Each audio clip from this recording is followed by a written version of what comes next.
परमेश्वर पिता का और उसके पुत्र हमारे उद्धारकर्ता यीशु मसीह का धन्यवाद हो। आज का जो मेरा टॉपिक है वो है प्रकाशित वाक्य की पुस्तक, उसका 13 अध्याय 7 से 10, रेवलेशन चैप्टर 13 वर्स 7 to 10। और ये प्रकाशित वाक्य श्रृंखला का वीडियो नंबर 64 है। और यहाँ पर परमेश्वर के वचन में इस प्रकार से लिखा हुआ है, उसे पवित्र लोगों के साथ युद्ध करने और उन पर विजय पाने का अधिकार दिया गया तथा प्रत्येक कुल, लोग, भाषा और जाति पर उसे अधिकार दिया गया। पृथ्वी के सब निवासी उसकी पूजा करेंगे, अर्थात प्रत्येक व्यक्ति जिसका नाम उस मेमने के जीवन की पुस्तक में जो जगत की उत्पत्ति के समय से घात किया गया है नहीं लिखा गया है। जिसके कान हो वो सुन ले। और वह जो बंदी होने के लिए ठहराया गया है बंदीगृह में डाला जाएगा, और जो तलवार से मारता है वह तलवार से मारा जाएगा। पवित्र लोगों का धीरज और विश्वास इसी में है। यहाँ समुंदर से निकलने वाले पहले पशु जो एंटी क्राइस्ट है, मसीह विरोधी के क्रूर शासन, संतों पर अत्याचार और विश्वासियों के लिए परमेश्वर के न्याय की बात की गई है। समुद्र से निकला पशु रोमी साम्राज्य और उसका शासक।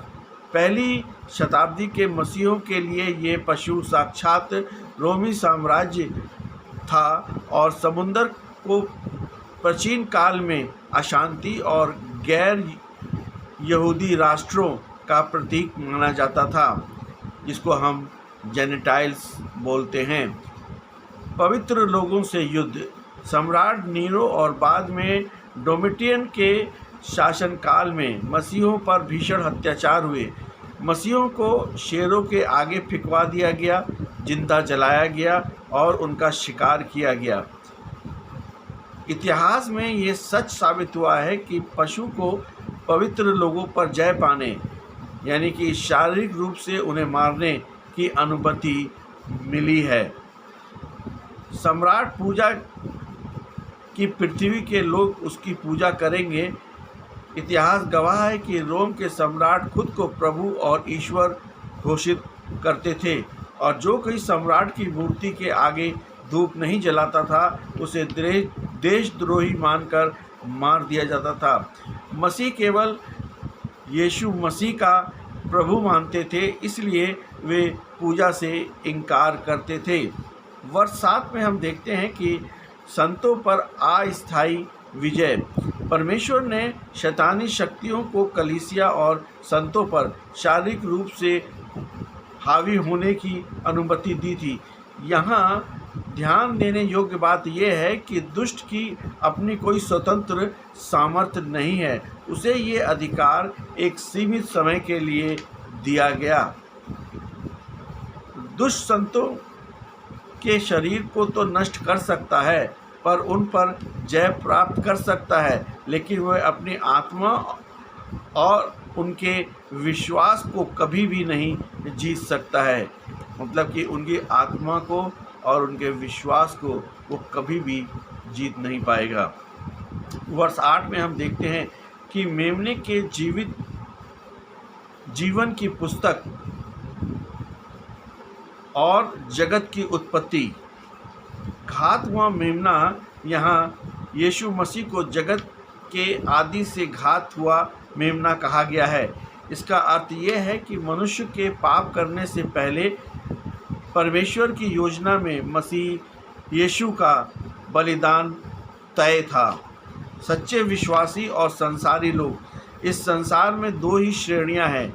एक तो वह जो इस संसार की व्यवस्था यानी पशु के आगे घुटने टेकते हैं, और दूसरे वे जिनके नाम जीवन की पुस्तक में दर्ज हैं, जिनका भरोसा मसीह पर है और वे कभी भी शैतानी व्यवस्था के सामने समझौता नहीं करेंगे, चाहे उसके लिए उन्हें अपनी जान ही क्यों ना देनी पड़े।